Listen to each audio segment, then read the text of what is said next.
Sport Santé vous est présenté par l'Hôpital de la Tour. Votre santé, notre passion.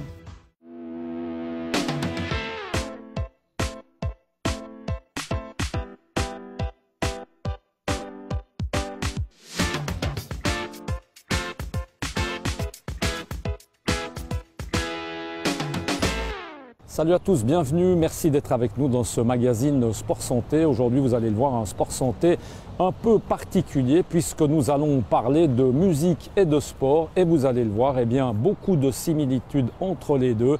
Explication tout de suite en compagnie du docteur Per Mahler. Comme on peut le comprendre pour les arts comme la danse, c'est clair que les similitudes sont relativement évidentes. Pour la musique, un petit peu moins. Mais c'est vrai que certaines études montrent que la fréquence cardiaque d'un pianiste, par exemple, qui fait un morceau relativement complexe, peut monter jusqu'à 160, 170 battements pendant une performance, ce qui veut dire qu'il travaille une vitesse qui serait, une difficulté serait équivalente à une marche rapide pour nous, mais pendant des fois jusqu'à 1 heure. Donc clairement, au point de vue physiologique, il y a des similitudes. Au point de vue psychologique, il y a tout ce qui est le trac de la scène, tout ce qui est préparation, tout ce qui est anxiété, pré-compétitive, ce genre de choses. Et du point de vue social, il y a peut-être aussi des similitudes dans le sens que c'est des gens qui voyagent souvent et on trouve aussi cet aspect-là. Vous avez parfois des musiciens qui viennent vous trouver pour améliorer leurs conditions ? Ça commence à venir de plus en plus. Je ne pourrais pas dire que déjà maintenant on a acquis une, entre guillemets, réputation comme mettons des experts de la musique et je ne pense pas qu'on peut se l'approprier tant qu'on n'est pas expert en musique soi-même. Il y a d'autres gens à Genève, entre autres une équipe de physiothérapeutes qui sont un peu spécialisés dans le domaine.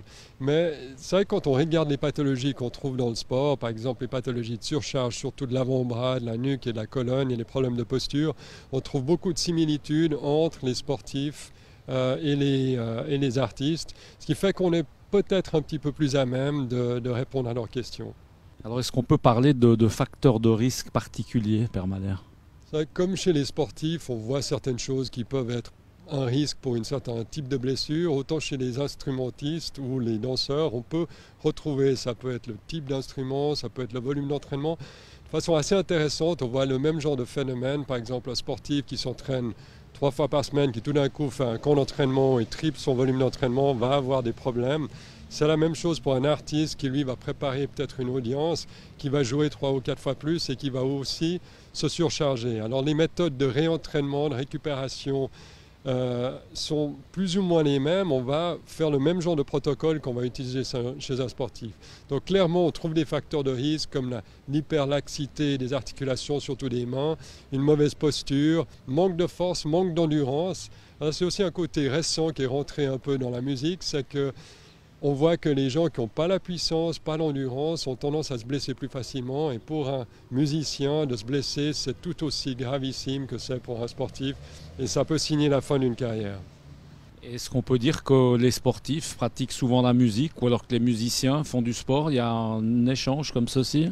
Alors, ça, c'est une question intéressante. C'est vrai que quand on parle de sport, on parle souvent de puissance, d'endurance, etc. Mais le côté rythme ou rime est quelque chose d'extrêmement important. J'entends d'avoir le rythme dans le corps, comme on voit des sportifs qui sont vraiment dans une forme exceptionnelle, comme on le voit de temps en temps chez les tennisman qui sont dans le flow, on peut dire presque qu'ils sont dans un rythme avec eux-mêmes qui est optimal.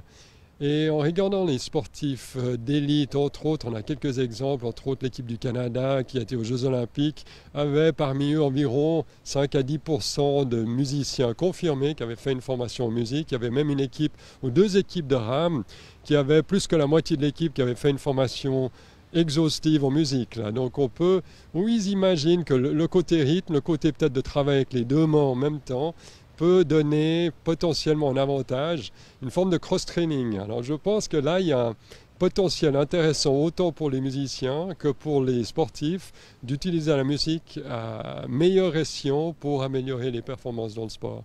Per Mahler, on se doit presque de soulever le problème peut-être du dopage. Alors est-ce qu'on peut parler peut-être du dopage chez les musiciens? C'est quelque chose qui existe? Là, ça devient intéressant en effet.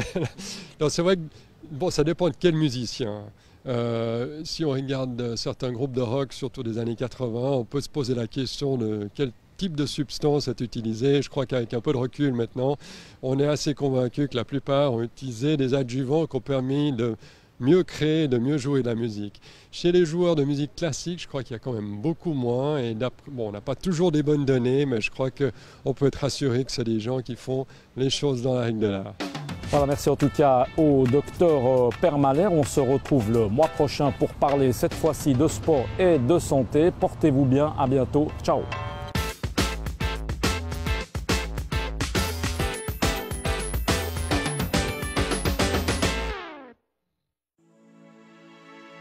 Sport Santé vous a été présenté par l'Hôpital de la Tour. Votre santé, notre passion.